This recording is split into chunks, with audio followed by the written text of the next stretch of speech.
بسم اللہ الرحمن الرحیم۔ السلام علیکم پیارے ناظرین، میں آپ کی خدمت میں شوال المکرم کے بارے میں حدیث مبارکہ لے کر حاضر ہوئی ہوں۔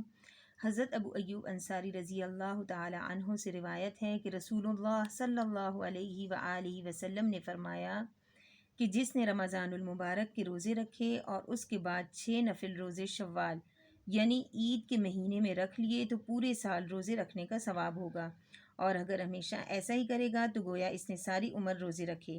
ان 6 روزوں کی بڑی فضیلت ہے اور عظیم ثواب بتایا گیا ہے۔ بعض عورتیں یہ سمجھتی ہیں کہ یہ ثواب اسی وقت ملے گا جبکہ عید کے بعد دوسرے دن کم از کم ایک روزہ ضرور رکھ لیں۔